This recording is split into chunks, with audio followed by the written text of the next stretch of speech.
चाहिए, अपनी शीट पर होनी चाहिए। एक बात बताओ, आज कौन से नंबर की शीट है? 5वीं शीट है, ठीक। अब देखिए 5वीं शीट में फिर वही चीज, डेली वही मिलता है ना, सेम सेम। पहला दिया गया सर्टेन, क्या दिया है? मुंह से दोहराओ, क्या दिया है?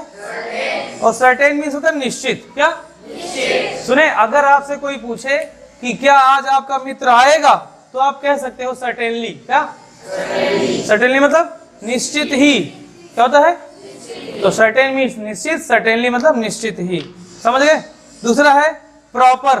प्रॉपर मीन्स उचित।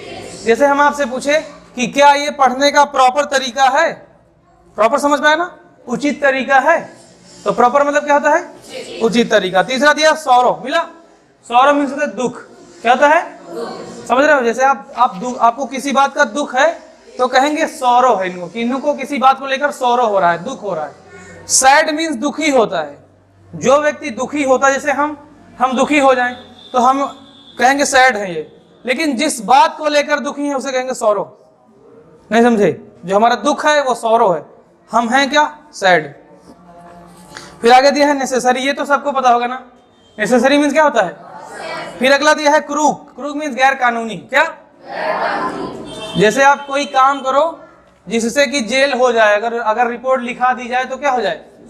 जेल हो जाए। तो जो क्या लिखा है? नेसेसरी, गैर कानूनी। अगर किसी का मर्डर करते हो तो अच्छी बात है, गलत बात है ना, तो ये गैर कानूनी। क्या है? और अगर मान लिया कोई आप पेड़ को कटवाते हो, वो भी तो है अवैध। फिर आगे इंपॉर्टेंट, तो आपको पता ही होगा, इंपॉर्टेंट महत्वपूर्ण होता है, लेकिन इसकी स्पेलिंग मेन होती है। इस इंपॉर्टेंट की स्पेलिंग याद होगी ना सबको? आगे फिर कह रहा है कि फॉरगेट मीन्स भूलना। देखिए मेरी बात ध्यान सुनिए, कितने लोग यहाँ फेसबुक चलाते हैं? यहाँ नहीं, मतलब घर पे चलाते हैं। तो आप बस, आपका पासवर्ड होगा ना, आपकी आईडी होगी और आपका पासवर्ड होगा। जब उसे लॉगिन करना होता है, कभी कभी हम अपना पासवर्ड भूल जाते हैं ना, नीचे देखो लिखा होता है फॉरगॉट पासवर्ड, मतलब उसका मतलब होता है कि अगर आप पासवर्ड भूल गए हो तो इस पर क्लिक करो। यहाँ क्या लिखा है? फॉरगेट। फॉरगेट मीन्स भूलना, सुने, और फॉरगॉट मीन्स भूल गया। आगे भाई देखो, थोड़ा सा उधर से दम लगा के बोलो, क्योंकि आज हमारे पास भी दम है, ठीक। आगे और इंपॉर्टेंट होगा कॉन्टिन्यू। क्या? कॉन्टिन्यू मीन्स क्या होता है? जारी रखना। बहुत अच्छे, अति उत्तम। एक बात बताओ, जैसे ये क्लास खत्म होगी, खत्म होने के बाद मैथ्स वाले बैठे रहेंगे ना, तो हम आपसे क्या कहेंगे? चले कंटिन्यू करें। कंटिन्यू का मतलब जारी करें। आगे फिर आगे दिया गया है अटैक। अटैक मतलब हमला करना। ये लेकिन वो अटैक है चढ़ ही बैठना ऊपर से, माँ कूट देना मुंह पे मुंह का, ये वाला अटैक है, ठीक। आगे कि किसी के मुंह पे मार देना मुक्का है। कौन सा? एक लोग बोलो, कौन सा? वो भी अटैक ही होता है। वो क्या होता है? वो ब्लड का अटैक हार्ट पर होता है। अच्छा, किस पर? ब्लड जो है बड़ी स्पीड में जब वो चलता है हमारी बॉडी में, उसका अटैक हमारे हार्ट पर होता है, हमारी धमनियों पर होता है, हमारी सिराओं पर होता है, तो नसें फट जाती हैं। वो भी एक प्रकार का अटैक ही है, ठीक। और ये भी अटैक। अटैक मीन्स हमला करना। हृदय आघात बोलते हैं उसको, क्या बोलते हैं? हृदय आघात मतलब हृदय में चोट लगना। क्या? आगे फिर दिया गया है बाई। बाई मीन्स खरीदना। क्या? आप कोई चीज जाते हो दुकान पे खरीदते हो तो अंग्रेजी में क्या कहोगे? और सुनो मेरी बात, जितनी मीनिंग मिल रही है, ठीक, विद्या रानी की कसम, जितनी मिल गई है उतनी आपको दिमाग में होनी चाहिए। सुने कि जैसे मान लिया मार्केट गए हो तो सब्जी खरीद के लाओ, कोई पूछे कहाँ गए थे तो क्या कहोगे? मार्केट गए थे सब्जी बाई करने। क्या करने? सब्जी बाई। एक जलेबी बाई होती है और एक सब्जी बाई होती है, तो सब्जी बाई करने गए थे, ठीक। आगे फिर आगे डिफरेंट मीन्स भिन्न भिन्न होता है, अलग अलग। जैसे कि यहाँ जितने लोग बैठे हो, जितने लोग यहाँ बैठे हो, सबके कपड़े डिफरेंट डिफरेंट है ना, तो हो गया लो, डिफरेंट मीन्स अलग अलग, भिन्न भिन्न, ठीक। आगे दिया गया है सेल मीन्स बेचना। सेल मीन्स सबको पता है, अगर आपके पास कोई चीज है आप बेच रहे हो तो क्या है? सेल। बाय मीन्स खरीदना, सेल मीन्स बेचना। आगे दिया गया है पे। पे मीन्स अदा करना। क्या होता है? आप देखो फीस पे करते हो, पे मीन्स अदा किया। और आपके फोन में गूगल पे, फोन पे होता है, उसका मतलब ही होता है अदा करना, उधारी देना, जो भी है पे करना, अदा करना। आगे और इधर पे अटेंशन। अटेंशन को अटेंशन, पे अटेंशन, अटेंशन जो ध्यान देते हैं वो भी एक प्रकार का पे करना ही होता है। क्या होता है? पे करना। आगे एनेक्सियस मीन्स चिंतित। क्या? किसी बात को लेकर आप टेंशन में हो, चिंतित हो, सुने, बेचैन हो, तो उसे क्या कहेंगे? एनेक्सियस। क्या? एनेक्सियस में क्या होती है? चिंतित ना। आगे फिर दिया है पर्ज। पर्ज मीन्स क्या होता है? सफाई। क्या होता है? पर्ज मीन्स सफाई। क्लीन मीन्स सफाई होती है वो जैसे हम लोग करते हैं अपने हाथ से, ठीक। पर्ज वाली जो सफाई होती है वो जैसे कि आपका पेट गड़बड़ है, बहुत सॉरी, अब इतना गंदा एग्जांपल नहीं देंगे। पेट साफ करने की दवाई आती है, उसे बोलते हैं परगेटिव। क्या बोलते हैं? पीने के बाद पेट साफ, पेट सफा, ठीक। तो ये वो पर्ज होता है, किसी चीज से साफ होना, ठीक। और किसी चीज से साफ करना वो क्लीन होता है। जैसे हम बोर्ड करेंगे तो पर्ज नहीं करेंगे, क्या करेंगे? क्लीन करेंगे हाथ से। सुने, जब दवाई का यूज करते हैं तब पर्ज आता है। सुने, पर्ज किससे आता है? दवाई से। आगे गाइड मीन्स मार्गदर्शक। क्या होता है? इसीलिए जब आप कोई गाइड खरीदते हो वो भी मार्गदर्शक है। आप यहाँ पढ़ने आते हो, हम आपको इंग्लिश पढ़ाते हैं ना, हम भी तो आपके इंग्लिश के मार्गदर्शक हैं, बोलो। तो आप चाहे हमें टीचर कह लो, चाहे अपना गाइडर कह लो, ये भी हो जाता है, ठीक। गाइड मीन्स मार्गदर्शक, मार्ग दिखाने वाला, ठीक। आगे गोल मीन्स लक्ष्य। क्या? आपका गोल क्या है? जिस क्लास में उसे टॉप करना ना, काम खत्म। अभी यहाँ आए हो तो आपका गोल है कि इंग्लिश में जितना पढ़ाया सब सीख लें, बोलो। तो गोल मीन्स क्या होता है? कुछ लोगों का लॉन्ग टर्म का लक्ष्य होगा, गोल होगा कि हम पढ़ने के बाद पुलिस बनेंगे, दरोगा बनेंगे, चपरासी बनेंगे, नहीं समझे? बोलो। सफाई कर्मी बनेंगे। तो सबके अपने अपने लक्ष्य हैं। ये नहीं कह रहे हैं ये बनेंगे, मतलब ये यस सर कह रहे हैं खाली, बस, है कि नहीं? तो ये हो गया गोल। गोल मीन्स ये वाला गोल नहीं, गोल मीन्स लक्ष्य। अब दूसरी लाइन, एक बात बताओ, 5वीं शीट तक का क्या आपने जो डेली का यूजेस वाले सेंटेंस हैं, क्या आपने उनका यूज करना स्टार्ट किया? नहीं किया? करते रहो, आपके काम आएंगे। देखो पहला दिया गया है आपको भी, सेम टू यू। आपसे कोई कहे हैप्पी बर्थडे तो क्या कहोगे? देख हैप्पी बर्थडे तो कहोगे सेम टू यू, है? जैसे कोई कहे कि, अगर कोई कहे कि क्या हाल है तो क्या कहोगे? सेम टू यू, है? नहीं समझे? अगर आपको कोई कॉम्प्लीमेंट दे रहा है, क्या दे रहा है? बधाई दे रहा है। क्या दे रहा है? सुने, तो ये देख लेना कि बधाई किस तरीके की है। अगर कोई चीज हमको मिल रही है इसलिए बधाई दे रहे हो, इसलिए तब ना बोलना सेम टू यू। हाँ, तो तब कह सकते हैं, क्योंकि भैया होली मेरी भी है और आपकी भी है। कोई तुमको 2 मुंह का आंच दिया है, सामने वाले ने कहा कि सेम टू यू, तो क्या कहोगे? सेम टू यू, नहीं समझे? सामने वाले ने कहा कॉन्ग्रेचुलेशंस, तो क्या कहोगे? सेम टू यू, नहीं समझे? तो वो आपको देखना पड़ेगा किस अर्थ में कहा जा रहा है, ठीक। तो सेम टू यू मतलब पता चला। जैसे कि न्यू ईयर स्टार्ट होता है तो वो कॉम्प्लीमेंट होता है, बधाई होती है, हैप्पी न्यू ईयर, तो आप क्या कहते हो? चाहे सेम टू यू कहो, चाहे आप भी बोल दो, हैप्पी न्यू ईयर आप भी बोल दो, नहीं समझे? और या फिर सबसे बढ़िया तरीका है, आप हमसे कुछ कहो। नहीं है यार, ये सब नहीं है, अभी नहीं है, मेरी बात समझ। चलो मान लिया न्यू ईयर है, तो आप हमसे क्या कहोगे? एक साथ कहो चलो। तो हम आपको जवाब देने जा रहे हैं, दे एक बार बोलो उधर से। वह तुमका, वह ये बढ़िया है, ठीक, नहीं समझे? बोलो। तो ये ज्यादा सही है, ठीक। अगर हमको गांव वाली उसमें देखना है, गांव वाली भाषा में, तो क्या कहेंगे? वह तुमका, ठीक। आगे दूसरा है सावधान रहो। क्या दिया है? Be careful. ये आप किसी से भी कह सकते हो। जैसे रोड पे चलते हो, मेड़ पे चल रहे हो हाई हील्स पहन के, क्या समझे? मेड़ पे चल रहे हो तो क्या कहोगे? बी केयरफुल, नहीं तो क्या हो जाएगा? गुर्रा घूम जाएगा। सुने, आगे अगला दिया है बहुत बढ़िया, एक्सीलेंट, ठीक। कोई बहुत अच्छा काम करता है, क्या कहोगे उसे? एक्सीलेंट। एक्सीलेंट क्या कहोगे? एक्सीलेंट। फिर दिया गया इधर देखो, लुक हेयर। जैसे हम इधर कहते ना, इधर देखो देखो देखो देखो, तो हम कहें look here, look here, look here. क्या कहेंगे? Look here. आगे जाओ नाक साफ करो, जाओ फरुहा से। Go and blow your nose. क्या कहोगे? ठीक, नहीं समझे? ये थोड़ा गंदा वाला है ना। कितना समय लगेगा, how long will it take. इधर सुनो, जैसे कि हम कोई क्लास यहाँ पढ़ा रहे हैं या कोई टॉपिक पढ़ा रहे हैं, तो आप अंग्रेजी में क्या बोलोगे कि sir how long will it take, कि इस चीज में कितना समय लगेगा। तो एक बार मुंह से दोहराओ, क्या कहोगे, क्या कहोगे, how long, how long, how long, समझ गए, पक्का। तो अब अगर घर जैसे जाओगे किसी दुकान पे कुछ खरीदने, बहुत भीड़ लगी है, तो ये नहीं कहना कितना टाइम लगेगा, क्या कहोगे, how long will it take. क्या समझे, उसको चक्कर आने लगेगा, क्या बोल गया है, सुने, तो वो तुमसे कहेगा वाह तुमका। आगे फिर दिया है क्या खबर है। देखो क्या खबर है में पूछ, हा के ऊपर चंद्र बिंदी लगी ना बगल में, वो बिंदी हटा लेना, है लिखा है वो गलत लिखा है, चंद्र बिंदी हटा लेना बस। पेन है, ये लिखा है क्या खबर है, ये नहीं है, सुने है होगा, ठीक।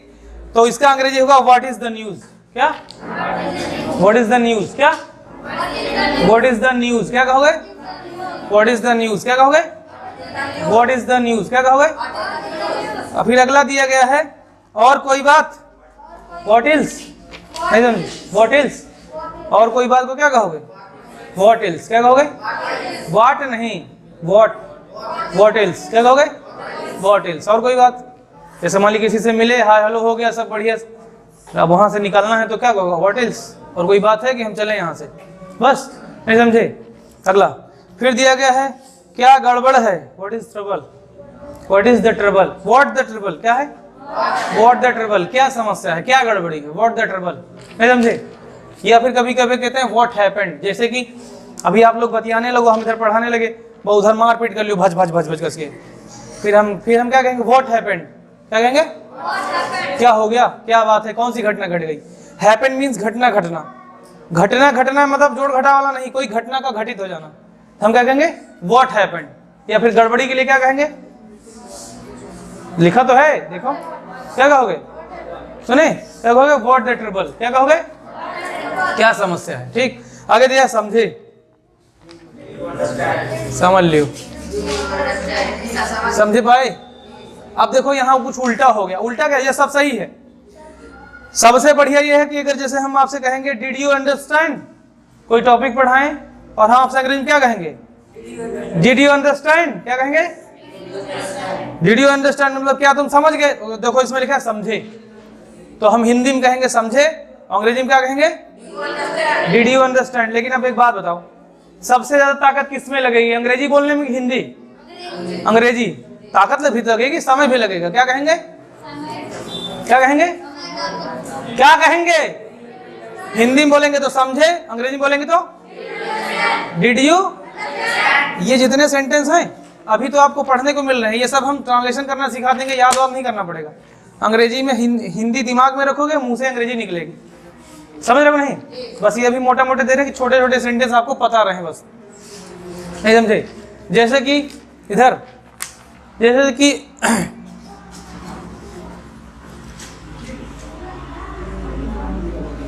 मे आई कम इन सर, ठीक, यही तो हुआ भाई। अगर पूछना है कि क्या मैं अंदर आ सकता हूं, तो यही कहोगे मे आई कम इन सर, इसमें ताकत लगी ना, ताकत लगी ना। लेकिन हम आपसे कहें कुछ ऐसा बोलो कि इतना ना बोलना पड़े, सुने, तो आप बस इतना बोल सकते हो, आई का बोलो। सबसे बढ़िया हिंदी में कम ताकत लगेगी, जैसे वहां सब लोग बैठे मारपीट कर रहे हैं, आई का, ज्यादा बोलना भी नहीं पड़ा, काम भी हो गया, नहीं समझे। अंग्रेजी में बोलियो मे आई कम इन सर, बड़ी टाइम लग गई, आई का, नहीं समझे। वैसे ही माँ है, समझे, डिड यू अंडरस्टैंड, तो आप क्या याद करोगे, हिंदी की अंग्रेजी है, बोल सकते हैं। गलत है कोई, सॉरी सही है, सही तो सब है। एक बात बताएं, गूंगे देखे हो कभी, डीप एंड डम, जो गूंगे होते हैं वो तो मुझसे कुछ बोलते ही नहीं, देखे हो नहीं कभी, ऐसे ऐसे करते हैं, वो भी तो बोलते हैं, उनकी भी अपनी एक लैंग्वेज होती है, उनकी भी अपनी एक ग्रामर होती है, नहीं समझे। शर्त ये है कि आप अपने विचारों को भाषा के माध्यम से सामने वाले तक पहुंचा पाते हो या नहीं, बस नहीं समझे। अभी कहो हम कुछ करें, आपकी समझ में आ जाएगा, सुने नहीं समझे। अब एक्टिंग करनी पड़ेगी, नहीं करेंगे। कुछ भी है भाई, जैसे शरीर में बहुत दर्द है, लोग क्या कहते हैं, ऐसे करते हैं, अरे दैया, बस किसी ने किसी से कुछ कहा नहीं ना, अरे दैया कहा ना, आपकी समझ में क्या आया, इनके शरीर में दर्द है, इनको प्रॉब्लम है। तो जो अरे दैया है तो कहो चाहे ना कहो, अगर मुंह बना दोगे तब भी तो समझ आ जाता है। बोलो आगे, फिर आगे देखते हैं पैराग्राफ फॉर रीडिंग। क्या दिया है? तुम लोग खाना वाना खा के आए हो? ना खाए हो तो घर जाके खा लेना फिर, ठीक। आगे सुने, अब देखो, ट्रीज आर मिला सिग्निफिकेंट इन अवर लाइफ। देख लो, हम पढ़ के सुनाते हैं, आपको कोई वर्ड कठिन लगे अंडरलाइन कर लेना। Trees are significant in our life, life will turn out to be extremely troublesome without trees. We can say that life would be done because a tree is the most significant angle giving a solid and well of life. मिला? बोलो। These days individuals are eagerly chopping down trees. chopping माने मतलब पेड़ों को काटना, क्या होता है? chopping down trees on the off chance that it proceeds at that point one day will come when will we have, मिला, when will have no trees left with us। मिला ना? पढ़ लोगे इसको? कितने लोग पढ़ लेंगे? कोई ऐसा शब्द जो कठिन हो, दोबारा प्रोनाउंसिएशन ना कर पाते हो, पढ़ना, अंडरलाइन करना, पूछ लेना, और मीनिंग याद करने भर का आगे दे दी गई है, ठीक। सुनो, अर्थ बताएंगे तो टाइम लग जाएगा, सुन लो मेरी बात, क्योंकि हमारा मेन काम क्या है? ग्रामर समझना। लेकिन ग्रामर के साथ साथ उसकी जो शाखाएं हैं, जो मीनिंग है, वो समझना, ठीक। इसीलिए हम इसको अलग से दे देते हैं, और ये जिम्मेदारी आपकी, इसे पढ़ते रहना है। टेंस तक पहुंचते पहुंचते हमारे पास 2-3-400 मीनिंग हो चुकी होंगी। टेंस तक पहुंचते पहुंचते क्या हो गया? 2-3-400 हो जाएंगे, मतलब हम ट्रांसलेशन करने योग्य हो जाएंगे, इसलिए हम पहले से दिए दे रहे हैं। रीडिंग आपको यहाँ से करनी है, नहीं कर पाते हो वहां जाके खड़े हो जाना, रीडिंग करवा दिया जाएगा, हमने पढ़ के भी बता दिया, कोई दिक्कत। चलिए अब हम चलते हैं अपनी ग्रामर की तरफ। कहाँ चलते हैं? कहाँ चलते हैं? सारिफ आप आगे, आप दोनों लोग अब जाइए, देखिए उधर बच्चों चुप देखिए, आप भी जाइए। महत्वपूर्ण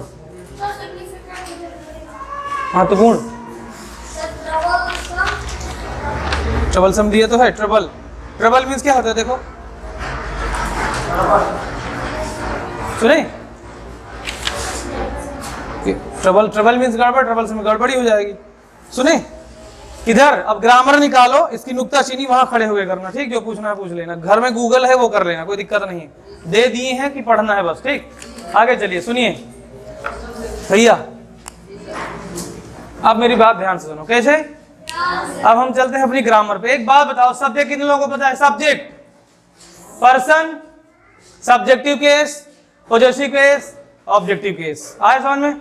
चलिए अब हम आपको बताते हैं मजे की बात। क्या बताते हैं? देखो, और देखो कितना अच्छा लगेगा आप लोगों को। एक बात बताओ, अगर हम सब्जेक्ट को एक लाइन में लिख दें, सिंगुलर और प्लूरल को, तो नाम क्या पड़ जाता है? पक्का? नाम क्या पड़ जाता है? क्या पड़ जाता है नाम? सब्जेक्टिव केस के प्रोनाउन। बोलो भैया, एक बात बताओ, सब्जेक्टिव केस के प्रोनाउन, एक बात सुनो, सब्जेक्ट तो पता चल गया ना? बोलो, सब्जेक्ट पता चल गया। केस मतलब कारक होता है। क्या होता है? कारक। अब आपको बता देते हैं हिंदी में कारक क्या होता है। पहले तो हम ये लिख देते हैं, ही, शी, इट, और इसके साथ साथ आई, वी। कितने लोग कह रहे हैं सर इसकी हिंदी हमको याद है सर, मत लिखिए। ना लिखें तो बढ़िया, फिर कोई दिक्कत किसी को? एक बात बताओ, ये जो केस मीन्स कारक होता है और प्रोनाउन भी होता है ना कुछ। अब आपको बताते हैं, यहाँ अपने यहाँ जब भी अंग्रेजी पढ़ोगे कभी आपको पार्ट्स ऑफ स्पीच नहीं पढ़ाई जाएगी। पार्ट्स ऑफ स्पीच, लेकिन ग्रामर पढ़ते पढ़ते पार्ट्स ऑफ स्पीच आपको याद हो जाएगी। हमने आपको नाउन के बारे में नहीं बताया था ना, लेकिन आपको पता है नाउन किसी का नाम होता है। अब आपको जो कुछ भी दिखाई पड़े सब नाउन है। बताओ, जो भी दिख रहा है सब नाउन है। जिसका कोई नाम है वो नाउन है, काम नहीं। अगर हम दौड़ रहे हैं तो ये काम है, सुने, ये वर्ब है। लेकिन अगर हम दौड़ नहीं रहे हैं, कोई पहचान है, तो फिर वो क्या है? नाम है। और नाम है तो नाउन है, चाहे जिंदा हो, चाहे मुर्दा हो, चाहे सजीव हो, चाहे निर्जीव हो। ठीक, अब सुनिएगा ध्यान से। प्रोनाउन का मतलब होता है जो नाउन के स्थान पर प्रयोग किए जाएं। प्रोनाउन का मतलब जो नाउन के स्थान पर प्रयोग किए जाएं। जैसे अभी बताते हैं, प्रोनाउन का मतलब क्या होता है? जो नाउन के स्थान पर प्रयोग किए जाएं। इसका मतलब ये हुआ कि जैसे हमारा नाम है शिव ओम, क्या है? ठीक, तो कोई ऐसा बंदा हमारी जगह पे आके काम करे, जैसे हम आपको इंग्लिश पढ़ाते हैं ना, हम इंग्लिश पढ़ाते हैं, डेली पढ़ाते हैं, हम नाउन हो गए। हमको यहां से हटा दो, आप हमको यहां से क्या करो, कोई दूसरा आके ग्रामर पढ़ाना शुरू कर दे, लेकिन ग्रामर सेम टू सेम सब कुछ मेरी तरीके ही पढ़ाए, तो नाउन की जगह पे कौन यूज होने लगा? प्रोनाउन। जो दूसरा बंदा काम करने आया है वो क्या है? उसका कोई नाम होगा, लेकिन उसका नाम आपको नहीं पता है, उसका नाम आपको, लेकिन ये पता है कि ये सेम टू सेम इन्हीं की तरह पढ़ाता है, तो नाउन की जगह पे काम करने वाला क्या है? प्रोनाउन। वैसे मान लिया आपके घर में कोई परचून की दुकान है, डेली आपके पिताजी बैठते हैं, कौन बैठता है? तो डेली पिताजी बैठते हैं, वो एक नाउन है, पिताजी एक नाउन है। लेकिन किसी दिन ऐसा काम आया कि उनको मामा के यहाँ जाना पड़ा, मम्मी को लेके। अब दुकान पे कोई बैठेगा ना, बैठेगा ना, कौन? आप ही लोग बैठोगे। लेकिन डेली कौन बैठता था? नाउन। डेली कौन बैठता था? और कभी कभी कौन बैठता है? समझ रहे हो नहीं? तो बस हो गया, काम खत्म। यानी कि ये सबके सब ये नाउन नहीं है, ये प्रोनाउन है। क्या है? क्योंकि ये नाउन की जगह पर प्रयोग होते हैं। अब आपसे सीधा सा पूछ लिया जाए, कोई कहे कि जरा दो चार ठो प्रोनाउन बताओ, ये नाम बता देना।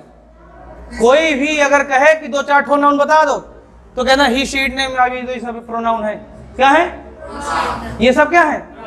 लेकिन कौन सा प्रोनाउन? सब्जेक्टिव केस के प्रोनाउन। अब एक चीज फंस रही है, सर ये सब्जेक्टिव क्या होता है?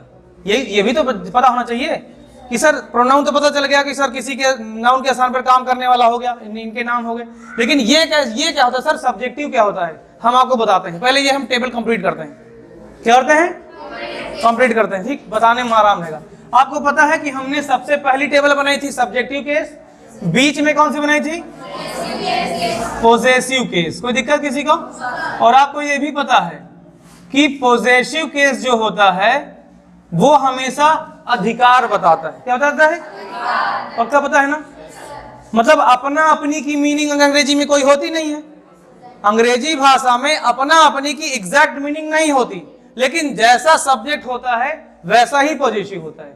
नहीं समझ रहे हो? बोलो। जैसा सब्जेक्ट होता है वैसा ही पॉजिटिव होता है, यानी अलग अलग सब्जेक्ट के लिए अलग अलग अपना अपनी की मीनिंग आती है। जैसे ही अगर आ गया ही, तो उसकी जगह पर क्या लगेगा? हिज लगेगा। हिंदी नहीं लिख रहा है, हिंदी लिखिए ना पहले से आपके उसमें, ठीक, समय बच जाएगा। कोई दिक्कत किसी को?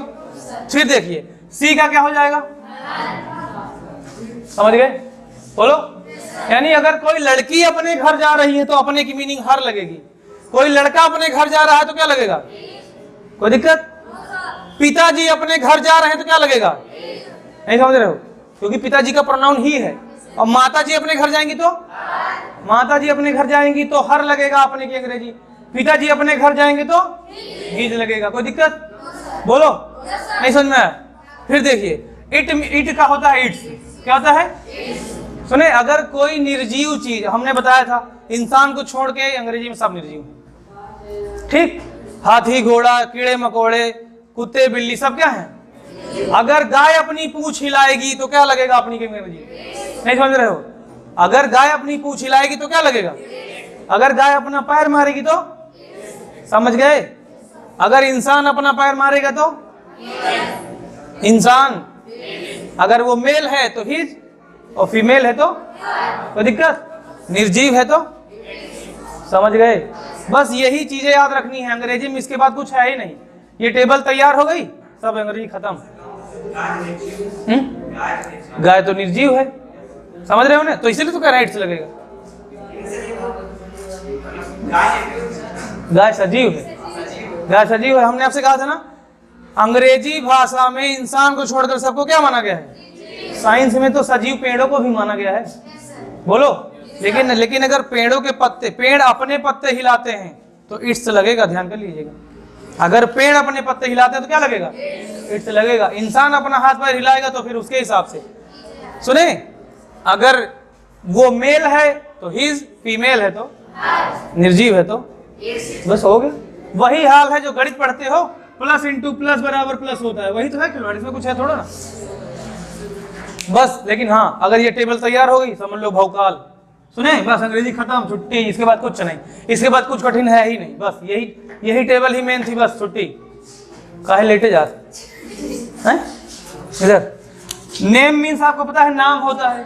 अब नाम दो ही लोग के हो सकते हैं, अगर वो पुरुष का है तो हिज, स्त्री का है तो काम खत्म। बोलो। और आई के साथ अपना अपनी की मीनिंग क्या लगती है? यानी अगर हम तो आपसे पूछे कि आई का पोजेसिव तो क्या कहोगे? अगर हम कहें वी का पोजेसिव तो क्या कहोगे? बहुत अच्छे। अगर हम आपसे कहें यू का पोजेसिव तो ठीक। अगर हम आपसे कहें दे का, कितने लोग समझ में आए? अभी देखना इसमें कितना बड़ा पेच है। हम चाहते तो अब तक इसको पढ़ा के आगे बढ़ गए होते, लेकिन आप देख रहे हो कि एक इतने दिन से पढ़ रहे हैं, इसके आगे बढ़ ही नहीं रहे हैं। पता क्यों? क्योंकि ये तैयार हो जाएगा, फिर इसके बाद कुछ करना ही नहीं है। बढ़िया से रूल बताएंगे, 2-4 ठो सेंटेंस समझाएंगे, पन्ना में भर भर देंगे सेंटेंस, उधर छपा के देंगे, पकड़ा देंगे, घर पे ट्रांसलेशन कर लेना, लिखने का समय बच जाएगा। जैसे हम पहले पढ़ाते थे ग्रामर, तो एक एक बच्चे को एक सेंटेंस, मतलब जैसे प्रेजेंट इंडिफिनिट पढ़ाए, प्रेजेंट इंडिफिनिट के पॉजिटिव के 1000 सेंटेंस, सोचो 1000 सेंटेंस कराते थे ट्रांसलेशन। सोचो पहले, सुने, 1000 सेंटेंस, तो उनको लिखाने में और मैच कराने में भी तो टाइम लगेगा। अब लेकिन नहीं लगेगा, हमारे पास स्टाफ है, हमारे पास प्रिंटर है, खटाखट ले जाओ, आराम से घर पे कर दो, लिखा लिखाया मिलेगा। कैसा रहेगा? ठीक रहेगा। तो इससे हमारी अंग्रेजी जल्दी से समाप्त हो जाएगी। नहीं समझे? लिखाने वाला जो काम है वो कम पड़ जाएगा। जैसे कि आपको जो फोटोकॉपी मिली है, अगर हम ये मीनिंग बोर्ड पे कराते तो 1 घंटा तो इसमें चला जाता। लिखा लिखाया दे दिया, और आप पहले आए थे, आपने ले लिया, पढ़ भी लिया, हमने एक्सप्लेन भी कर दिया। बोलो, तो कुछ समय हमारा बच जाएगा। वीडियो शूट हो रही है, बाद में वीडियो भी मिल जाएगी, कभी कोई दिक्कत है दोबारा देख लो। क्या कहते हो? कोई दिक्कत? फीस महंगी तो नहीं लग रही किसी को? और महंगी कर दें हैं? कितने लोगों को फीस महंगी नहीं लग रही है? हाथ ऊपर करो। 300 रुपये है ना इंग्लिश की? 300 है ना? 300 किन लोगों को महंगी नहीं लग रही है? जिनको महंगी नहीं लग रही है उनको अगले दिन से 500 रुपये देना है इंग्लिश का। अच्छा, एवरेज है, औसत है कि नहीं? मेरे हिसाब से ज्यादा नहीं है, ठीक ही है जो भी है। अब हम तो ले ही लेंगे भाई। बोलो। हाँ भैया बोलो। सुनो, समझ में आया? देखिए मेरी बात ध्यान सुनिए। महंगा है सस्ता है वो सब देखो। महंगा रोए एक बार, सस्ता रोए बार बार। सस्ता रोए बार बार, महंगा रोए एक बार। तो महंगा है ना, एक ही बार पढ़ना पड़ेगा। लेकिन नहीं समझे? इतने दिन से पढ़ ही तो रहे हो। अच्छा एक बात बताओ, हम कसम खा के कह सकते हैं कि तुम जितने के हो सबकी समझ में आ रहा है? कह दो नहीं आ रहा है। नहीं आ रहा है तो बस बात खत्म। 300 महंगा नहीं है। हम 100 रुपया लेते, समझम ना आता तब महंगा था। समझ रहे हो नहीं? बोलो। और एक चीज बताएं, हमने पहले दिन कहा था सिलेबस को खत्म करने में और सिखाने में अंतर होता है। खत्म कर ही नहीं रहे क्योंकि सिखा रहे हैं। संडे का दिन भी है। सिलेबस के कोर्स पे कभी दिमाग मत लगाइए कि खत्म का नहीं हो रहा। जब कहोगे तब खत्म कर देंगे। अंग्रेजी 1 महीने के अंदर खत्म कर सकते हैं, ठीक? लेकिन सीख कुछ नहीं पाओगे, खाली हमारा रिवीजन होगा बस। सुने? नहीं समझे? तो इस तरीके से सीख लो, आपका भला हो जाएगा। कोशिश करिए 12th पास करने के बाद सीधा टीचर बन जाइए, ठीक? सुने? हम यहाँ आपको रख लेंगे, क्या दिक्कत? ठीक? कहेंगे इंग्लिश कौन पढ़ा था? कहेंगे सरफराज सर। कहेंगे कहाँ है? कहेंगे वो देखो चले आ रहे हैं। समझे? बोलो। चलिए देखते हैं आगे। अब एक बात बताओ, तीसरी टेबल कौन सी थी हमारी? क्या थी? ये ई है। अच्छा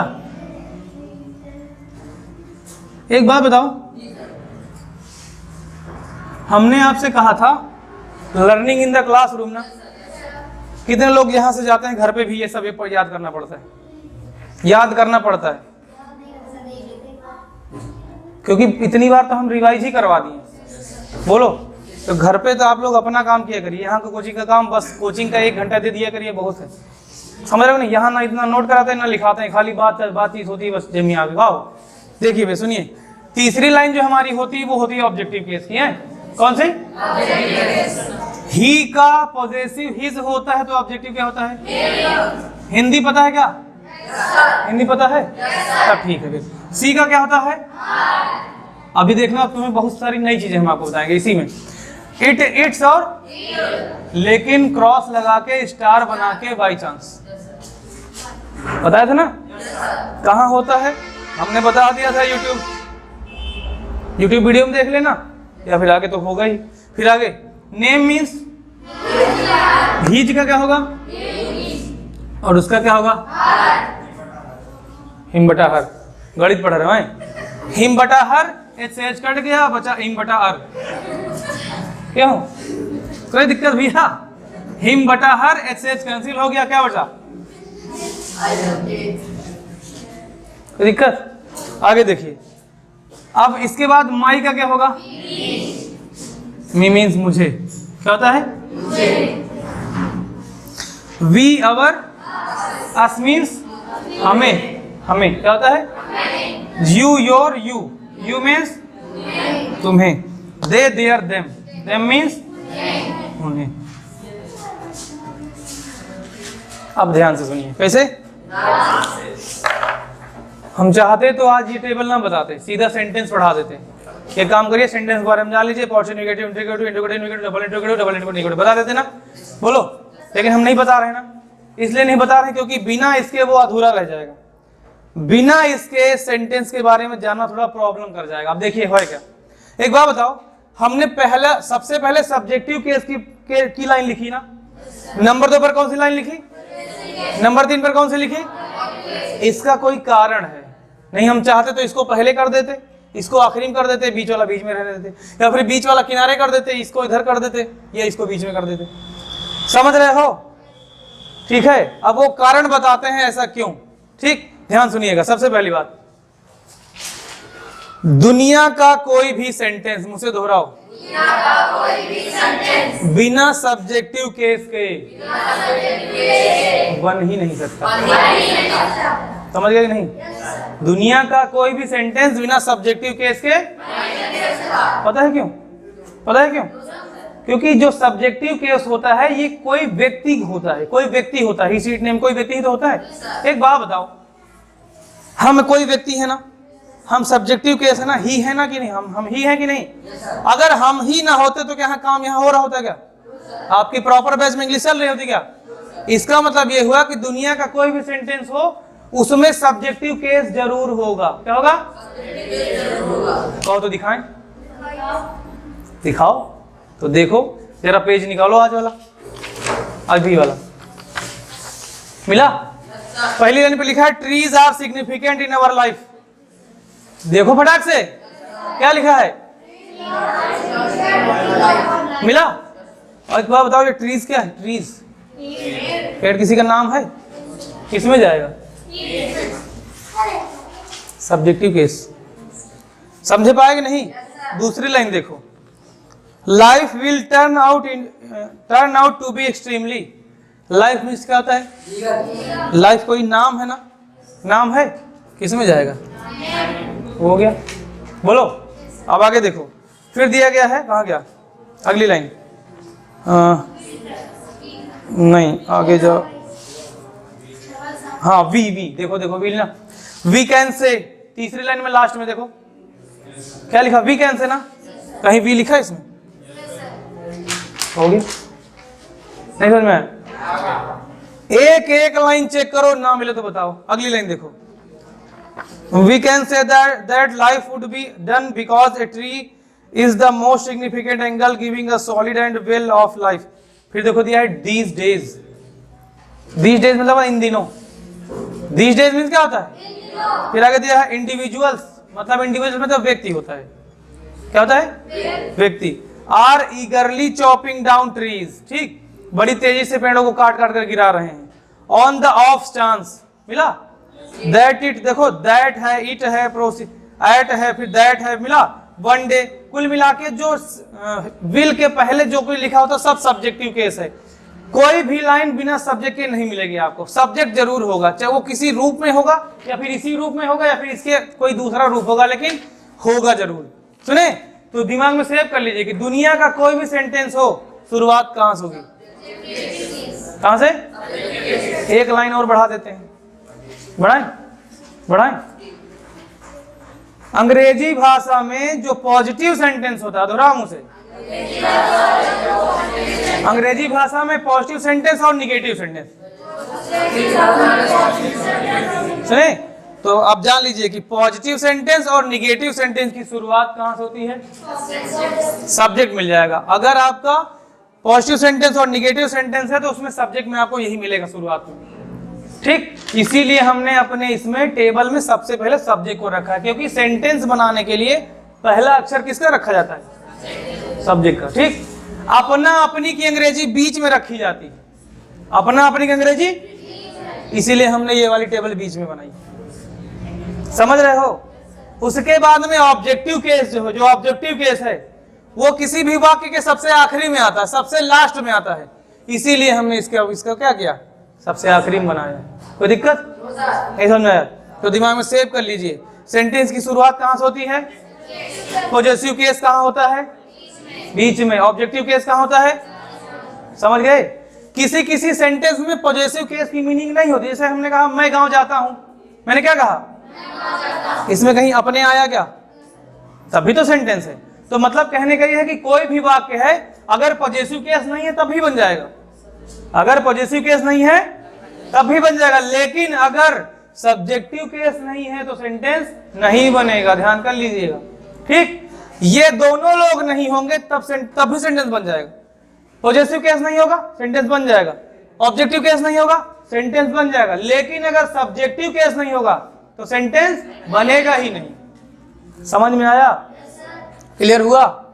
तो सबसे ज्यादा जरूरी हमें इसे याद करना, बाकी इसके भाई और इसके बहन को याद करना है। समझ में आया? क्लियर हुआ? अगर ये टेबल याद कर लिए तो गारंटी मेरी है इंग्लिश टीचर बन जाओगे आप लोग। इंग्लिश टीचर से बनने से कोई रोक नहीं सकता, समझ रहे हो? और जिस दिन आप पढ़ाने जाओगे आपको ऐसे ही एक्सप्लेन करना पड़ेगा हमारी तरह, फाय फाय करके। कैसे? समझ रहे हो? नहीं, ऐसे ही आप लोगों को समझाना पड़ेगा। समझा लोगे कि नहीं? चलो आप समझाओ, तेज तेज बोलो, चलो। अब एक विधि विध करोगे नहीं? चलो, नहीं बोल पाओगे, बोल लोगे जब 2 4 5 बार पढ़ाओगे पक्का बोल लोगे। कुछ नहीं है इसमें, खिलवाड़ है, करना है क्या? नौटंकी तो करना है, इसमें नौटंकी तो चल रही, नौटंकी चल रही, मार नहीं थप्पड़ सही हो जी। समझ में आया? बोलो पक्का। अब आपको हम कुछ चीजें बताते हैं, क्या करते हैं, ठीक। बताते हैं क्या होता है सब्जेक्टिव केस, क्या होता है पॉजेसिव केस, क्या होता है ऑब्जेक्टिव केस, ठीक। बता देते हैं सब्जेक्ट क्या होता है और ऑब्जेक्ट क्या होता है। जो जिसे हमने सब्जेक्टिव कहा उसे सब्जेक्ट कह सकते हैं, जिसे हमने कहा ऑब्जेक्टिव उसे हम ऑब्जेक्ट कह सकते हैं। क्या कहते हैं? ऑब्जेक्ट कह सकते हैं। बोलो क्या कह सकते हैं? भाई बोलते जाओ पीछे से, नहीं बोलोगे? जाओ मैम को बुलाओ, वही पढ़ाए, हम नहीं पढ़ाएंगे। क्या कहते हैं? जाओ मैम को बुलाओ, नहीं पढ़ेंगे लोग हमसे, जाओ। क्या कहते हैं? अब ठीक है, सुनो, एक नाम है सब्जेक्ट, एक नाम है वर्ब और एक है ऑब्जेक्ट। देखो कितना अच्छा लगेगा अभी आपको, बताएं।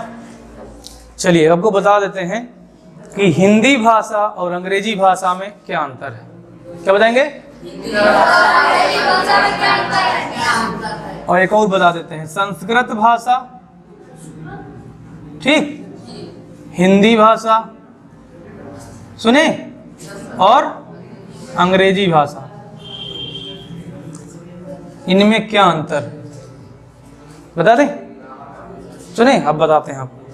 जिसको संस्कृत ग्रामर आती है उसको हिंदी ग्रामर आती है, क्योंकि हमको संस्कृत ग्रामर आती है इसलिए हमको हिंदी ग्रामर आती है।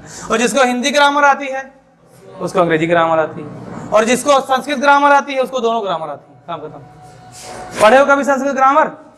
नहीं पढ़े? इंग्लिश पढ़े? समझ में आएगा नहीं? अब तो आपको बताते हैं, सुनिए ध्यान से। बहुत आसान है, कुछ करना नहीं, सब खिलवाड़ है, ध्यान सुनिए। संस्कृत में जो शब्द होते हैं, जो संस्कृत भाषा होती है वो कारक रहित होती है। क्या होती है? कारक रहित। क्या होती है? दोहराओ अपने मुंह से, जानो और सुनो। किसी को अगर टेस्ट करना है, जांचना है कि कितने बड़े मास्टर हो, तो पूछ लेना संस्कृत भाषा और हिंदी भाषा में क्या अंतर है, बस इतना ही। और ये होती है कारक सहित।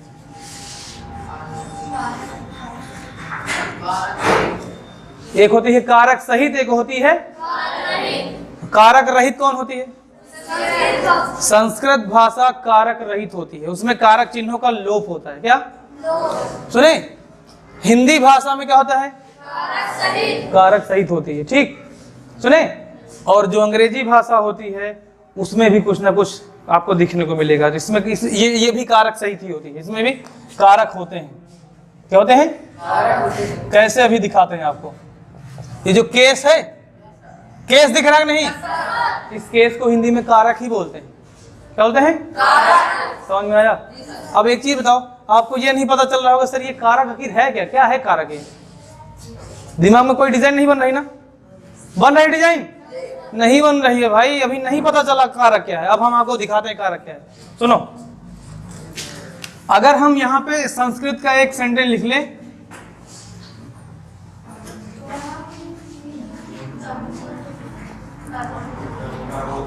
तुम किम करो? क्या? ठीक है, करोती नहीं, करोती, करोती। तुम किम करो? पढ़ाएगा संस्कृत ग्रामर, पढ़ा देगा? उसका एडमिशन ले लो जाके। तुम किम करोती, ये कौन सा सेंटेंस है? संस्कृत ग्रामर का। ठीक, हिंदी ग्रामर में अगर इसी को बोला जाएगा तो तुम क्या करते हो? तुम क्या?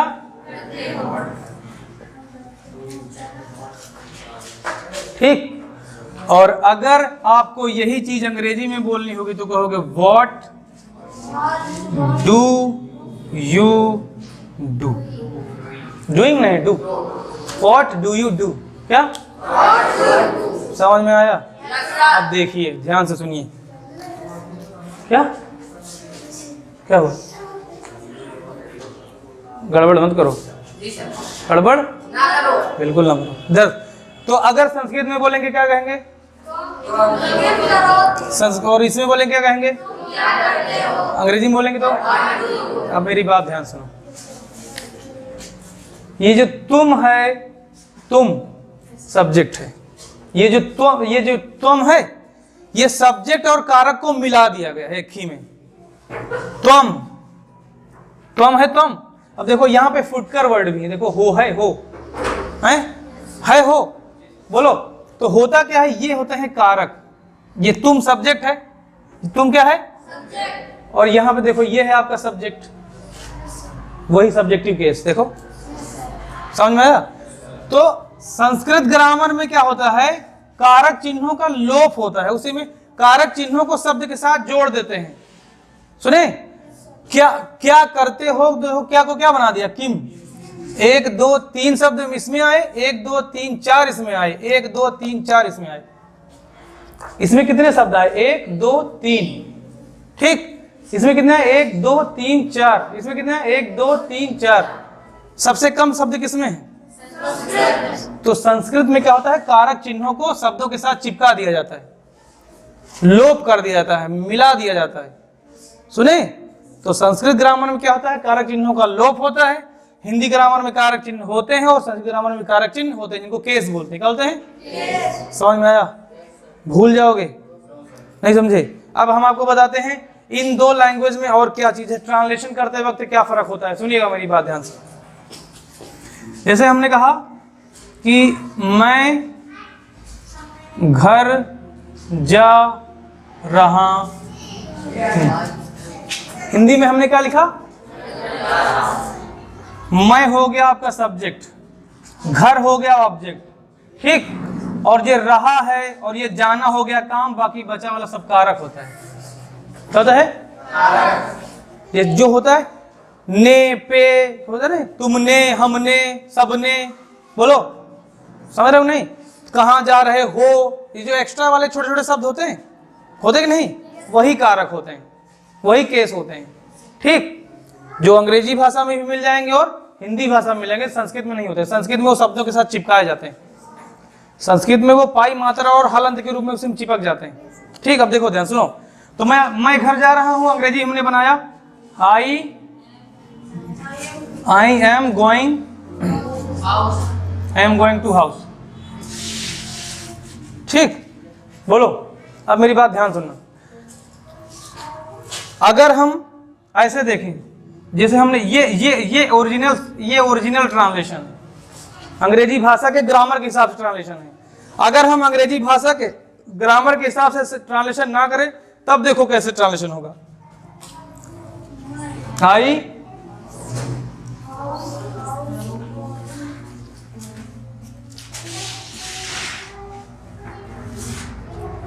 क्या है, गलत है ना? पता है क्यों? वो इसलिए गलत है क्योंकि हमने हिंदी के सेंटेंस को अंग्रेजी बनाया, लेकिन अंग्रेजी का ग्रामर नहीं यूज किया। क्या किया? अंग्रेजी का ग्रामर नहीं यूज किया। सुने, इसीलिए ये गलत हो गया। और ऐसे नहीं होगा, ऐसे होगा I am going to house. समझ में आया? अब देखो हम आपको बता देते हैं, जो हिंदी भाषा है, कौन सी हिंदी भाषा जो होती है, वो होती है सब्जेक्ट, ऑब्जेक्ट और वर्ब वाली लैंग्वेज। किस पर आधारित होती है? SOV लैंग्वेज होती है। कौन सी लैंग्वेज है? लैंग्वेज। सुने, अंग्रेजी भाषा कौन सी लैंग्वेज होती है? SOV। S का मतलब सब्जेक्ट, O का मतलब ऑब्जेक्ट, और V का मतलब वर्ब। सुने, समझ में आया? कहने का मतलब यह है कि हिंदी भाषा जो होती है वो सब्जेक्ट, ऑब्जेक्ट, वर्ब वाली लैंग्वेज होती है। पहले सब्जेक्ट रखा जाता है, फिर ऑब्जेक्ट रखा जाता है, फिर काम रखा जाता है। नहीं समझे? जैसे हम आपसे कह रहे हैं, मैं तुम्हें पढ़ा रहा हूं, मैं सब्जेक्ट हो गया, तुम्हें ऑब्जेक्ट हो गया, पढ़ाना काम हो गया। तो बताओ, पहले हमने अपना नाम लिया, फिर ऑब्जेक्ट का नाम लिया, फिर काम का नाम लिया। काम का नाम आखिरी में लिया ना। लेकिन अंग्रेजी भाषा में काम का नाम नंबर 2 पर लिया जाता है। ये होती है सब्जेक्ट, वर्ब और ऑब्जेक्ट वाली लैंग्वेज। कौन? अंग्रेजी भाषा होती है सब्जेक्ट, वर्ब और ऑब्जेक्ट वाली लैंग्वेज। इसमें सबसे पहले नाम होता है, फिर काम होता है, फिर ऑब्जेक्ट होता है, कर्म होता है। देखो, ये है SOV लैंग्वेज और ये है SVO language. SOV language, SVO language, समझे? ये होती है सब्जेक्ट, ये होती है वर्ब और ये होती है ऑब्जेक्ट। समझे पाए नहीं? अंग्रेजी भाषा और हिंदी भाषा में इतना ही अंतर है। अंग्रेजी भाषा, अगर आप हिंदी भाषा बोल रहे हो, पहले नाम बोलोगे, पहले नाम बोलोगे, कर्म बोलोगे, तब क्रिया बोलोगे। पहले सब्जेक्ट बोलोगे, ऑब्जेक्ट बोलोगे, तब वर्ब बोलोगे। पहले क्या बोलोगे? सब्जेक्ट, फिर ऑब्जेक्ट, फिर वर्ब। ये हिंदी हो गई। अंग्रेजी बोलना है तो पहले सब्जेक्ट, वर्ब, ऑब्जेक्ट। कितने लोग समझ में आया? पक्का? तो ये हमने आपको अंतर बता दिया कि हिंदी भाषा और अंग्रेजी भाषा में अंतर क्या है। क्लियर हुआ? पक्का? कोई दिक्कत किसी को? नहीं आया समझ में? टाइम देखो जरा, क्या हो टाइम हुआ क्या? अभी और बताएं। हाँ, 3 हो गया, 1 घंटा हो गया। कोई दिक्कत किसी को? नहीं समझ में आएगा? तो इसके बाद जो बचा वाला है उसे हम एक्सप्लेन करेंगे कब? कल। अभी बहुत कुछ सीखना है आपको। समझ में आया? सुनो इधर, कल हम क्या बताएंगे आपको, अभी से बता दे रहे हैं। ध्यान सुनिएगा, हमको याद दिला देना अगर नहीं याद आता है तब। कल हम आपसे कहेंगे सब्जेक्ट क्या होता है, वर्ब क्या होता है और ऑब्जेक्ट क्या होता है, इसके बारे में बताएंगे। लेकिन सुनो, मोटा मोटा बता ही देते हैं ना, क्या दिक्कत? मोटा मोटा क्या हो से परिया चल रहा है। सुनिए मेरी बात ध्यान से, मोटा मोटा बताते हैं, थोड़ा दिमाग में रख लीजिए।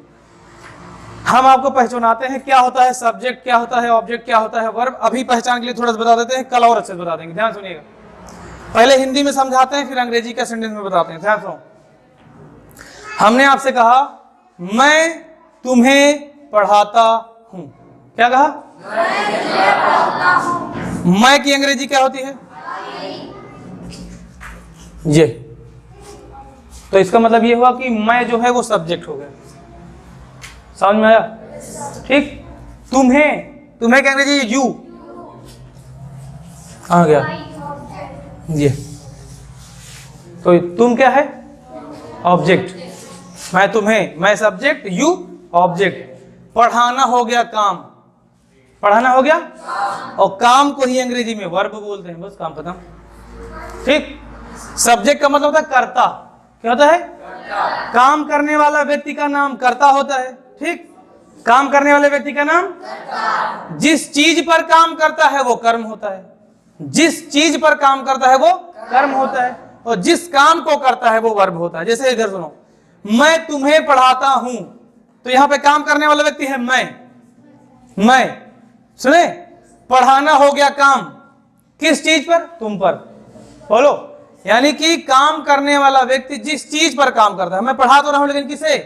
आपको पढ़ा रहा हूं, तुम्हें पढ़ा रहा हूं, तो तुम्हें क्या है? ऑब्जेक्ट। मैं साइकिल चलाता हूं, मैं हो गया सब्जेक्ट। काम करने वाला जो व्यक्ति होता है वो करता होता है, सब्जेक्ट होता है। तो मैं हो गया सब्जेक्ट, साइकिल चलाना हो गया काम, और किस पे बैठ के चला रहे हो? साइकिल पे, तो साइकिल हो गया ऑब्जेक्ट। नहीं समझ रहे हो? बोलो। मैं किताब पढ़ता हूं, या फिर या ऐसे कर लेते हैं, तुम किताब पढ़ते हो, तो तुम तो हो गए सब्जेक्ट, तुम क्या हो गए? और इसमें काम कौन सा है? पढ़ना, तो ये हो गई वर्ब। बोलो। अब जब तुम, ये जो यू है ये सब्जेक्ट है, पढ़ना काम है, तो बचा कौन? ऑब्जेक्ट। भाई किताब ना, किताब। मैं किताब पढ़ता हूं, मैं सब्जेक्ट है, किताब आपका ऑब्जेक्ट है, और काम आपको पता है। खाली आप सब्जेक्ट और काम पता कर लो, तीसरा वाला बचा वाला ऑब्जेक्ट ही तो होगा। शीला बाजार जाती है, शीला काम कौन कर रहा है? सब्जेक्ट हो गया। कौन सा काम कर रही? जाने का, वर्ब हो गई। बोलो, कहां को जा रही है? बाजार को, ऑब्जेक्ट हो गया। नहीं समझ में? मोटा मोटा जान लिए, कल और बम्बा देंगे इस बार, एक बार। कोई दिक्कत नहीं समझ में आया? अभी मैथ वाले रुकेंगे, इंग्लिश वाले जाएंगे। इंग्लिश वाली मीनिंग को, इंग्लिश वाली कॉपी ले लेना, राइटिंग वाली। तो चलो हम भी 10 मिनट उधर देख लेते हैं। बढ़िया, पॉज कर लीजिए।